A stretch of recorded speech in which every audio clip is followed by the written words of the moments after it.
स्वागत है आपका हमारे YouTube चैनल पे। आज हम पढ़ेंगे बायोलॉजी। बायोलॉजी में हम आज चैप्टर स्टार्ट कर रहे हैं nucleic acid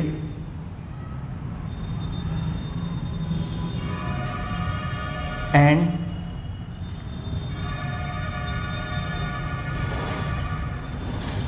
nucleic acid and molecular basis of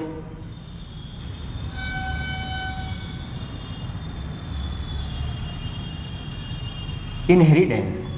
अर्थात क्या न्यूक्लिक एसिड जो है, न्यूक्लिक एसिड और molecular basis of inheritance. Inheritance का मतलब क्या होता है? इसका मतलब होता है वंशानुगति। वंशानुगति का मतलब हो गया कि एक ही जाति के अंदर, एक ही जाति में एक पीढ़ी से दूसरी पीढ़ी में जाने वाले लक्षणों को कौन लेके जाता है। कुछ ना कुछ रासायनिक पदार्थ होते हैं जिनको बोलते हैं न्यूक्लिक एसिड। कुछ रासायनिक पदार्थ होंगे उनको बोलेंगे न्यूक्लिक एसिड। उनसे मिलकर वो बनेगा जो पदार्थ हमारे क्या होगी, लक्षणों को अगली पीढ़ी में लेके जाएगा। तो चैप्टर का नाम क्या है? Nucleic acid and molecular. जो अणु मिलकर जो संरचना बनाएंगे, क्या जो संरचना बनाएंगे, तो वो जो अणु मिलकर संरचना बनाएंगे किसके लिए?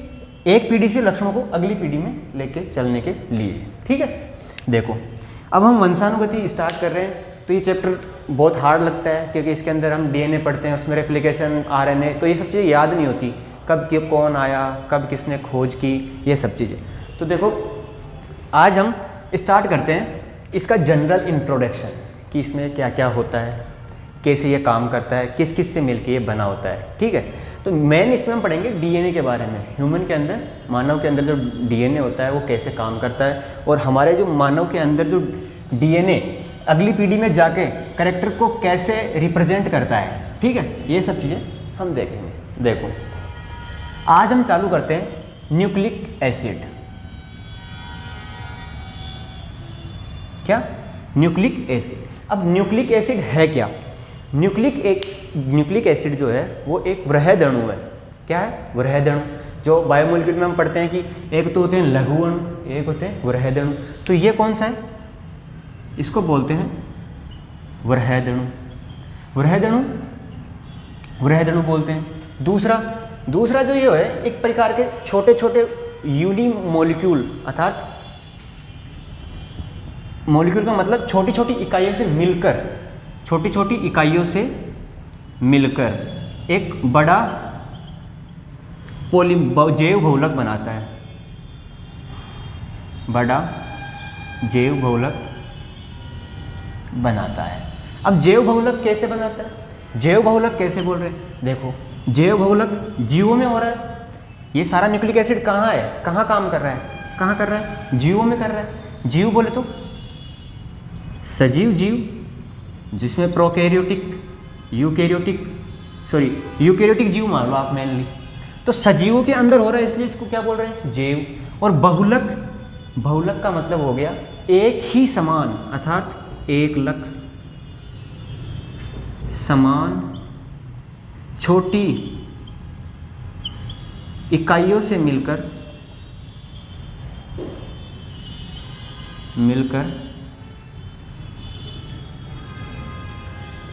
बनने वाले पदार्थ।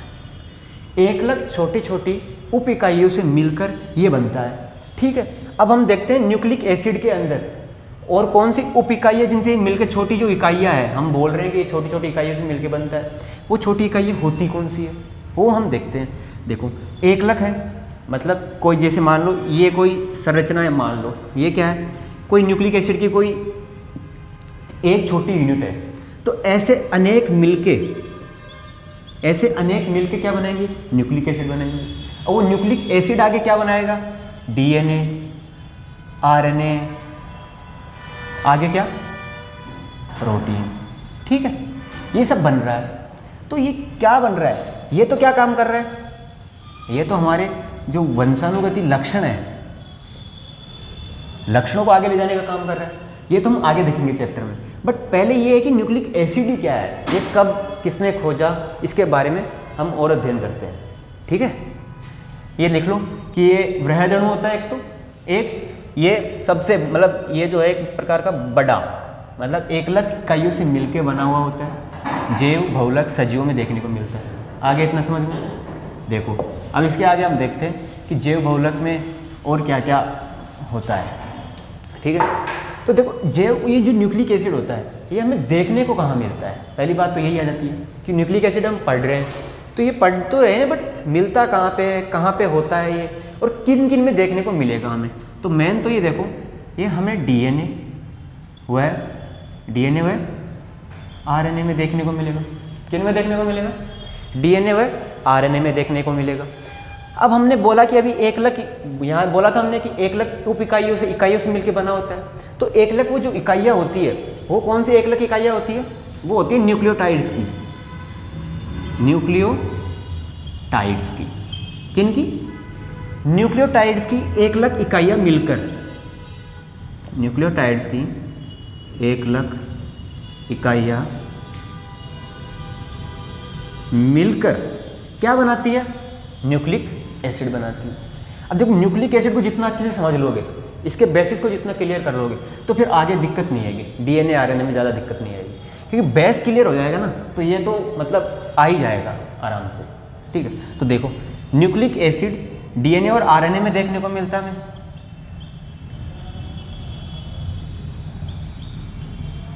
डीएनए और आरएनए में देखने को मिलता है। दूसरा चीज जो हमने बोला कि ये एकलक इकाइयों से मिल के बनता है, जुड़ के, तो वो इकाइयाँ कौन सी होती है? वो होती है न्यूक्लियोटाइड्स। अब देखो प्रत्येक जो न्यूक्लियोटाइड्स हैं इनके भी घटक होते हैं। अब ये जो प्रत्येक न्यूक्लियोटाइड होता है ये 3 उप इकाइयों से मिलकर बना होता है। कौन कौन सी 3 उप इकाइयाँ? जिनमें हम पहला देखते हैं नाइट्रोजनी बेस, अर्थात नाइट्रोजनी क्षार। ठीक है, दूसरा हम देखते हैं शुगर, कि इनमें कौन सी शर्करा होती है? क्या? शुगर। तीसरा इसमें देखते हैं हम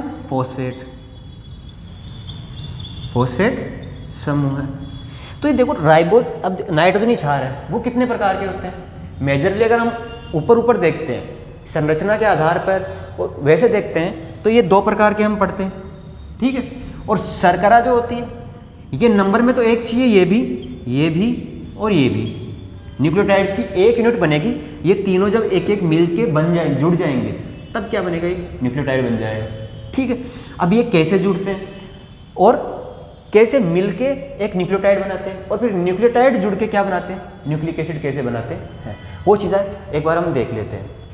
देखो एक बार फिर से हम वापस न्यूक्लियोटाइड पे चले गए, फिर हम देखेंगे कि फोस्फेट क्या होता है, फोस्फेट समूह कैसे जुड़ता है, नाइट्रोजनी क्षार कितने प्रकार के होते हैं और शर्करा कितने प्रकार की। एक बार हम वापस से ये देख लेते हैं न्यूक्लिक एसिड की खोज किसने की, ये देख लेते हैं। देखो साथ के साथ लिखते भी चलो। ठीक है, जो न्यूक्लिक एसिड है इसकी खोज सबसे पहले, ये मतलब सबसे पहले वैज्ञानिक ने खोज किसने की? वो थे सर फ्रेडरिक मैस्चर। ठीक है, कौन थे? Sir Friedrich Miescher. अब देखो ये सबसे पहले इन्होंने डिस्कवर कब किया? किसको? न्यूक्लिक एसिड को। अभी डीएनए आरएनए तो आया ही नहीं, अभी तो न्यूक्लिक एसिड जो डीएनए की भी एक मोनोमर इकाई है। ठीक है, हम उसके बारे में देख रहे हैं। तो न्यूक्लिक एसिड जो है सबसे पहले आए 1869 के अंदर। फ्रेडरिक मैस्चर ने एक मवाद कोशिका ली। किसकी कोशिका ली? मवाद कोशिका। मवाद कोशिका में उन्होंने देखा कि मवाद कोशिका के केंद्रक में उन्होंने देखा कि एक कोई पदार्थ पाया जा रहा है। क्या? एक कोई पदार्थ पाया जा रहा है जिसका मवाद कोशिका है, मवाद कोशिका के केंद्रक में पाया जा रहा है। केंद्रक को हम बोलते हैं न्यूक्लिन। अब इन्होंने क्या किया? इन्होंने इतना बता दिया कि जो न्यूक्लिक एसिड जो होता है, क्या जो न्यूक्लिक एसिड होता है वो 1869 में इन्होंने खोज की, और इतना बता दिया कि जो मवाद कोशिका या फिर कोई भी कोशिका होती है उसके केंद्रक में एक पदार्थ पाया जाता है, जिसको इन्होंने, ये न्यूक्लिक एसिड तो बाद में नाम आया, पहले क्या नाम आया? इसको पहले नाम दिया न्यूक्लिन। क्या नाम मिला? न्यूक्लिक एसिड का स्टार्टिंग से ये नहीं था कि न्यूक्लिक एसिड ही नाम था, वो तो बाद में नाम दिया गया। पहले क्या नाम दिया, सर फ्रेडरिक मैस्चर ने नाम दिया 1869 में, मवाद कोशिका में इन्होंने खोज की थी। उसके केंद्रक में देखा कि कुछ पदार्थ पाया जा रहा है, उसी पदार्थ को इन्होंने सीधा बोल दिया कि वो एक न्यूक्लिक एसिड है। अब वो न्यूक्लिक एसिड नहीं बोला, उन्होंने बोला कि न्यूक्लियन पाया जाता है उस केंद्रक के अंदर, क्योंकि केंद्र को बोलते हैं न्यूक्लियस, ठीक है, केंद्र को क्या बोलते हैं इंग्लिश में, न्यूक्लियस। और उन्होंने बोला कि इसके अंदर जो पदार्थ पाया जा रहा है उसको उन्होंने नाम दे दिया न्यूक्लियन। अब देखो ये जो न्यूक्लियन था, इन्होंने इतना बताया और इनका काम खत्म। इन्होंने इतना ही बता दिया कि फ्रेडरिक मैस्चर सर ने बताया कि 1869 में खोज की, मवाद कोशिका में की, और उसके केंद्रक में कुछ पदार्थ दिखा, उस पदार्थ को केंद्रक में पाया जा रहा है, इसलिए क्या नाम दे दिया, न्यूक्लियन। ठीक है, अब देखो, अब न्यूक्लिक एसिड नाम किसने दिया, क्या न्यूक्लिक एसिड ही नाम किसने दिया? देखो ये हम देखते हैं सर अल्टमान ने, किन्होंने, सर अल्टमान ने नाम दिया, ये क्या नाम दिया, न्यूक्लिक एसिड। तो ये चीज़ भी याद रखने वाली है कि जो न्यूक्लिक एसिड है वो नाम किसने दिया, अल्टमान ने दिया। ठीक है, दूसरी चीज़ कि जो न्यूक्लिक एसिड होती है वो सजीवों में पाए जाने वाली, सजीवों में, अभी हमने लिखा था जैव बहुलक बोला हमने, क्या बोला हमने, न्यूक्लिक एसिड क्या होता है, एक जैव बहुलक होता है। तो मैंने क्या बोला, जैव बहुलक सजीवों में पाया जा रहा है। ठीक है, तो हम क्या बोल रहे हैं, ये सजीवों में काम क्या कर रहा है एक्चुअल में, न्यूक्लिक एसिड सजीवों में काम कर रहा है, किसका, न्यूक्लिक एसिड सजीवों में आनुवांशिक पदार्थों को, एक न्यूक्लिक एसिड जो होता है वो सजीवों के अंदर आनुवांशिक पदार्थों का, किसका, आनुवांशिक पदार्थों को एक पीढ़ी से अगली पीढ़ी में लेके जा रहा है, किसमें, एक पीढ़ी से अगली पीढ़ी में लेके जा रहा है, एक पीढ़ी से अगली पीढ़ी में लेके जाने का काम कर रहा है। तो हम बोलते हैं न्यूक्लिक एसिड सजीवों में आनुवांशिक पदार्थ की तरह काम करता है। कैसे, ये तो डीएनए काम करता है हमें पता है, पर डीएनए से छोटी इकाई कौन सी है, न्यूक्लिक एसिड। तो हम बोल रहे हैं कि न्यूक्लिक एसिड भी एक तरीके से क्या है, सजीवों में आनुवांशिक पदार्थों को आगे संचरित करता है। ठीक है, ये चीज़ें हमने देखी। अब देखो न्यूक्लिक एसिड के घटकों के बारे में हम देखते हैं। न्यूक्लिक एसिड हमारे शरीर में आनुवांशिक घटक की तरह काम करता है, पहली चीज़ ये तो हमने समझ लिया, आनुवांशिक पदार्थों को आगे लेके जा रहा है। तो ये आनुवांशिक पदार्थों को आगे लेके जा रहा है, अब जो चीज़ जो काम कर रही है उसको उसी का घटक बोलेंगे। तो उसको क्या बोल रहे हैं कि आनुवांशिक पदार्थों को आगे ले जाने का काम करता है, अतः इसको आनुवांशिक घटक बोलते हैं। ठीक है, आनुवांशिक पदार्थों का काम कर रहा है ना, ये मिलके क्या बनेगा, डीएनए। ठीक है, अब देखो, अब हम देखते हैं न्यूक्लिक एसिड की संरचना, क्या, न्यूक्लिक एसिड की संरचना के घटक, कौन कौन से न्यूक्लिक एसिड की संरचना के घटक पाए जाते हैं, कैसे, किन किन से मिलकर बना होता है। अभी हमने देखा था क्या कि न्यूक्लिक एसिड जो होता है वो किससे मिलकर बनता है, 3 छोटे छोटे उप इकाई घटकों से मिलकर बनता है। पहला कौन सा था, नाइट्रोजनी क्षार, दूसरा शर्करा, तीसरा फॉस्फेट। ठीक है, तो अब उन्हीं को हम देखेंगे कितने प्रकार के तो नाइट्रोजनी क्षार होते हैं, कितने प्रकार की शर्करा होती है और कितने प्रकार की फॉस्फेट तो एक होता है, उसके प्रकार क्या होंगे। ठीक है, देखो न्यूक्लिक एसिड के घटक, ठीक है, कितने घटक होते हैं, 3। कितने होते हैं, 3। देखो पहला, सबसे पहला वो क्या है, नाइट्रोजन, क्या है, नाइट्रोजन क्षार। दूसरा क्या है, बताओ, नाइट्रोजन क्षार, दूसरा क्या है, पेंटोज शुगर। ठीक है, इसमें कार्बन कितने होते हैं, 5 कार्बन होते हैं, ध्यान रखा। तीसरा एक फॉस्फेट ग्रुप, क्या, एक फॉस्फेट ग्रुप होता है। ठीक है, अब ये चीज़ें तो अभी पहले देख ली थी हमने कि न्यूक्लिक एसिड जो होता है वो 3 छोटे छोटे घटकों से मिलकर बनता है। किससे बनता है, पहला नाइट्रोजनी क्षार, पेंटोज शुगर और फॉस्फेट। अब एक चीज़ मैं तुम्हें यही बता दूं, ये बताओ मेरे को कि नाइट्रोजनी क्षार पढ़ते आ रहे हैं हम 6वीं क्लास से, 7वीं क्लास से हम साइंस में चालू हो जाता है नाइट्रोजनी क्षार, पेंटोज शुगर, फॉस्फेट ग्रुप। तो ये बताओ नाइट्रोजनी क्षार कितने प्रकार के होते हैं, टोटल कितने होते हैं, चलो ये बताओ टोटल कितने होते हैं? 5 होते हैं। कौन कौन से? एडेनिन, गुआनिन, साइटोसिन, थायमिन और यूरेसिल।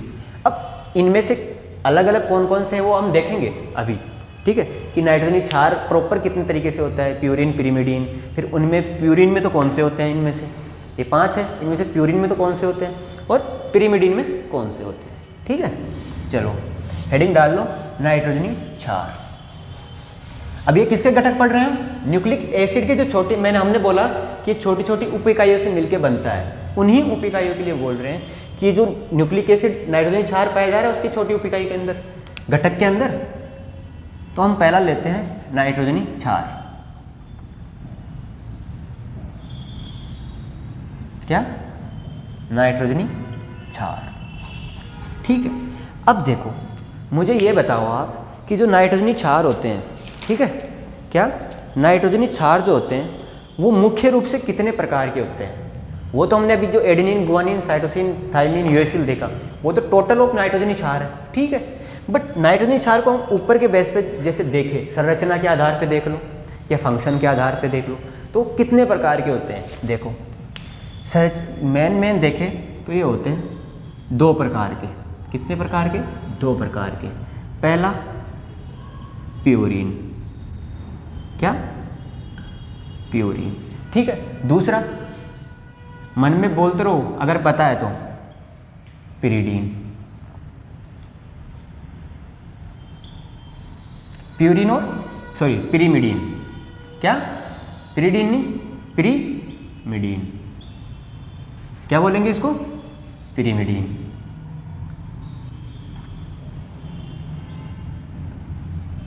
ठीक है, ये देख लिया। अब मेरे को ये बताओ कि इनके अंदर हमने अभी कितने पढ़े थे?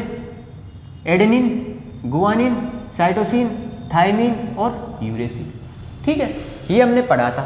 ये टोटल नंबर ऑफ जो 5 नाइट्रोजनी क्षार है, इनमें से कौन से तो प्यूरिन में, कौन से पिरिमिडीन में, ठीक है, हम वो देखते हैं।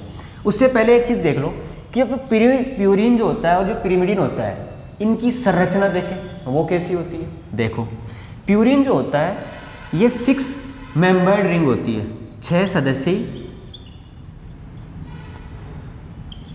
ये कितनी सदस्य होती है? 6 सदस्य। और ये 9 सदस्य।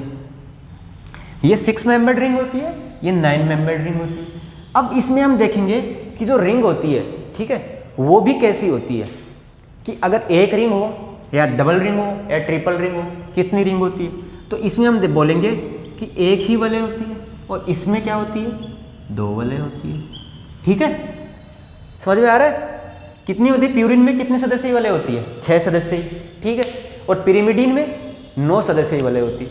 अब देखो इनके अंदर ऐसा तो है नहीं कि सीधी सीधी कार्बन की कोई रिंग होगी, तो वो रिंग देखते हैं। इसमें क्या होता है, कहीं कहीं रिंग के अंदर कहीं कुछ जगह पे नाइट्रोजनी पदार्थ आते हैं, नाइट्रोजन आता है। देखते हैं, एक बार संरचना देख लेते हैं इसकी। पहले देखो कौन कौन सी पोजीशन पे आता है। 1, हम अभी 6 सदस्यीय वलय बनाएंगे प्यूरिन की, उसमें हम देखेंगे कि 1 नंबर और 3rd नंबर पे, इस पे तो क्या आएगा? नाइट्रोजन आएगा, ठीक है। जो रिमेनिंग रह गए, क्या जो रिमेनिंग रह गए शेष 6 सदस्यों में से 2 सदस्यों पर तो ये आएगा नाइट्रोजन। बाकी जो 4 सदस्य रह गए उन पे क्या है? वहाँ क्या आएगा? कार्बन, ठीक है। दूसरी चीज इधर 9 सदस्य में से 1 पे, 3 पे, 7 पे और 9 पे, इन पे क्या आएगा? ये आईपीसी के अकॉर्डिंग हम नंबरिंग करेंगे अभी, ठीक है। तो वहां पे इन पोजीशन पे नाइट्रोजन आएगा, ठीक है। और जो रिमेनिंग रह गए, क्या जो बाकी रह गए उन पे क्या आएगा? कार्बन आएगा, ठीक है। तो अब हम देख लेते हैं इनकी संरचना वगैरह। एक बार तुम ये नोट कर लो इतना, ठीक है, बाकी इतना पूरा वो आ नहीं पाए। एक चीज़ और देख लो, देखो ये 5 प्रकार के नाइट्रोजनी क्षार हैं, ठीक है। इनमें से अब मैं तुम्हें बता देता हूँ कि कौन से तो प्यूरिन होते हैं और कौन से पिरिमिडीन होते हैं। देखो यहीं देख लो, एडेनिन और गुआनिन, एडेनिन को शॉर्ट में हम लिख रहे हैं, देखो पूरा नाम लिख देता हूँ तुम्हारे लिए।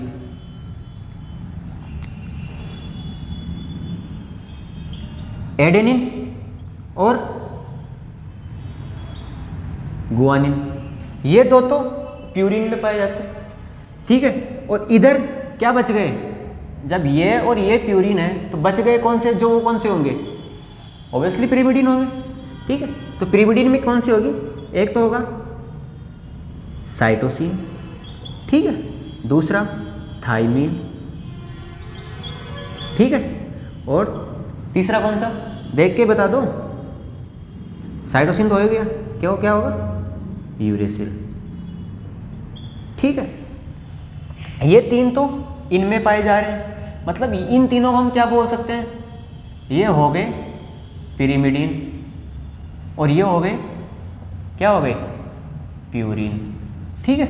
अब जिसको किसी को हिंदी इंग्लिश की दिक्कत हो तो ये समझ लो, इस चैप्टर में जो हम इंग्लिश में बोलेंगे उसी को हम हिंदी में बोलेंगे, कोई ज़्यादा डिफरेंट नहीं होगा कि मतलब अब जैसे हमने यहाँ पिरिमिडीन लिखा, यहाँ भी हमने पिरिमिडीन इंग्लिश में लिखा, यहाँ हमने प्यूरिन लिखा तो यहाँ भी हमने इंग्लिश में वैसा ही लिखा।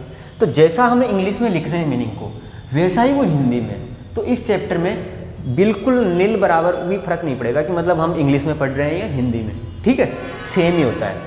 तो अब मेरे को ये बताओ, मैं ये बोलूँ कि इन नाइट्रोजनी क्षारों में से मुझे कोई दो वो नाइट्रोजनी क्षार बताओ जिनके अंदर 6 सदस्य ही तो 6 तो सदस्य हो रिंग के अंदर, और उनके अंदर क्या हो, एक ही रिंग हो।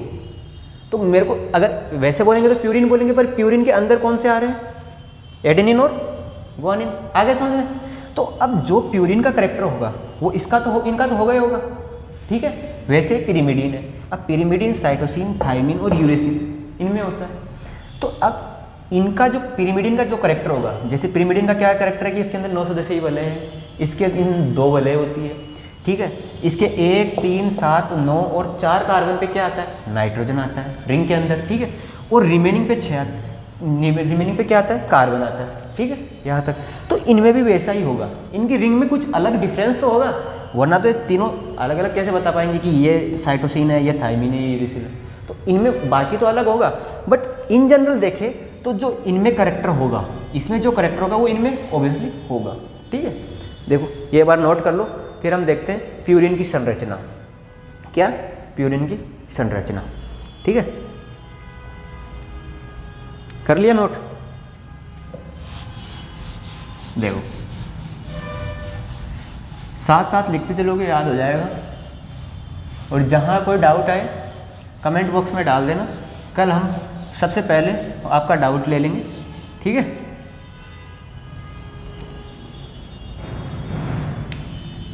इधर हमने क्या लिखा था, प्यूरिन लिखा था, इधर हमने क्या लिखा था,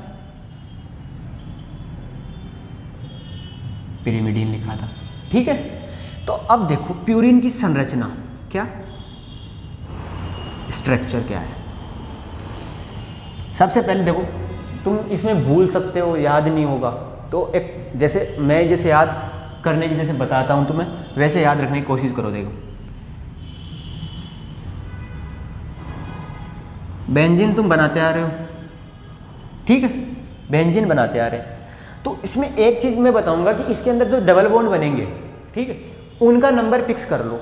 जितने भी जो भी सारे हैं ना, जैसे एडेनिन, गुआनिन, साइटोसिन, थाइमिन और यूरेसिल, इन सभी में भी वैसा ही होगा क्योंकि ये तो इन्हीं के तो पार्ट है।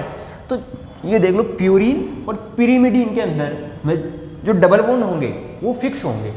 जैसे हम रिंग के अंदर, जैसे हम ऑर्गेनिक में देखते हैं कि वो सर्कुलर, वो रेजोनेंस होने की वजह से जो बॉन्ड होते हैं वो कहीं कहीं पूरी रिंग में घूमते हैं, तो इनमें वैसा नहीं होगा। इनमें जहाँ मैं बताऊँगा वहीं पर बॉन्ड होगा, ठीक है।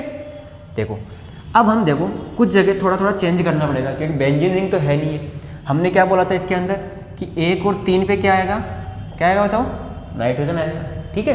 तो देखो मैं इसको पहले नंबरिंग दे देता हूँ। अब इसमें नंबरिंग इन जनरल हम यहाँ से करते हैं, तो तुम बोलोगे सर यहाँ से क्यों कर रहे हैं। देखो ये सब चीज़ें बताई हुई है, फिक्स है, ठीक है, तो हमें यहीं से करनी है। जैसे हमने फर्स्ट नंबर ये दे दिया, सेकंड इसको दे दिया, थर्ड, फोर्थ, 5 एंड 6 हो गई। हमने इसके लिए क्या बोला था, 6 सदस्य ही होते हैं इसके अंदर, तो हो गए 1 2 3 4 5 और 6। इतना तुम्हें पता ही होता है। यहाँ क्या है, कुछ नहीं। बेंजीन वाले में यहाँ क्या होता है, क्या होता है, कार्बन होता है ना, अरे होता है ना कार्बन, ठीक है।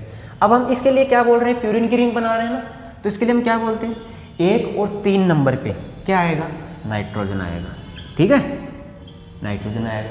अब क्लियर। अब मैं तुम्हें बॉन्ड की पोजीशन बता रहा हूँ, उसको तुम फिक्स कर लो, एक यहाँ पे, ठीक है, एक यहाँ पे और ये यहाँ पे। अब ये पूरा sp2 संकृत हो गया। ये सब चीज़ें हमें वैसे पढ़नी नहीं है, हमें क्या पढ़ना है कि प्यूरिन की संरचना क्या होती है, एक याद करने का तरीका है, ठीक है। अब ये सारे, ये संरचना इनकी ऐसे बन जाएगी, एक एक हाइड्रोजन तो है ही ना, बन गई। ये हो गई प्यूरिन की संरचना। किसकी हो गई, प्यूरिन की संरचना। अब पिरिमिडिन की संरचना तो ऐसे ही होगी। और हाँ, एक चीज़ देख लो, इसकी सारी जो चीज़ें हमने बताई थी वो सारी क्लियर कर दी है। 1 और 3 पे नाइट्रोजन आ गया, 1 और 3 पे नाइट्रोजन आ गया, ठीक है। दूसरी हमने बोला था इसके अंदर एक वलय होती है, एक वलय होती है, कन्फर्म। उसके बाद में हमने बोला इसके अंदर 6 सदस्य होते हैं, तो 6 सदस्य हो गए, 1 2 3 4 5 और 6 सदस्य हो गए, कन्फर्म। इसकी सारी बातें हमने प्रूव कर दी। अब वैसे देखो, पिरिमिडिन के अंदर हम देखते हैं संरचना कैसी बनती है। पिरिमिडिन की जब हम संरचना देख रहे हैं उससे पहले तो कुछ चीज़ें याद कर लो जो पिरिमिडिन में हमने पढ़ा है। कहाँ कहाँ तो इसमें नाइट्रोजन होता है, क्या, कहाँ कहाँ इसमें नाइट्रोजन होता है, और कितनी सदस्य ही होती है, और कितने वलय बनेगी, तो पता है कितने वलय बनेगी, बोलो 2। कितने सदस्य होंगे इसमें, 9, ठीक है। देखो हम इसकी संरचना बनाते हैं, इसमें भी देखो सीधा सा पहले बना लो बेंजीन रिंग। क्या बना लो, बेंजीन रिंग बना लिया। अब इसके बाद में इसमें हमें 2 वलय बनानी थी। अब जो दूसरी वलय है, क्या, जो दूसरी वलय है उसको बोलते हैं इमिडोजोल वलय। क्या, इमिडोजोल, देखो इमिडोजोल रिंग बोलते हैं उसको। अब इमिडोजोल रिंग किसे बोलते हैं, उससे पहले एक बार हम इमिडोजोल वलय किसको बोलते हैं, उसमें देखो किसको बोलते हैं, बताओ। एक ऐसी संरचना होगी, ठीक है, क्या होगी, ऐसी संरचना होगी। ये जो रिंग है, कौन सी, ये वाली रंग जो रिंग है, इसको क्या बोल रहे हैं, इमिडोजोल वलय, ठीक है। ये इतना तुम्हारे आता नहीं ना, तुम्हें इतना पूछेगा, थोड़ा सा नॉलेज होना चाहिए कि इस वलय को क्या बोलते हैं, ठीक है। देखो अब इसमें हम नंबरिंग कर लेते हैं। इसमें नंबरिंग हमने यहाँ से की थी, इसमें नंबरिंग का थोड़ा सा चेंजिंग है, ये हमें याद रखना पड़ेगा। इसमें नंबरिंग फर्स्ट नंबर यहाँ से होगा, सेकंड, थर्ड, फोर्थ, 5। अब इसमें जाए किधर, तो पहले तो बेंजीन रिंग को पूरा करना, ठीक है। देखो इसको एक बार साफ हम मिटा देते हैं,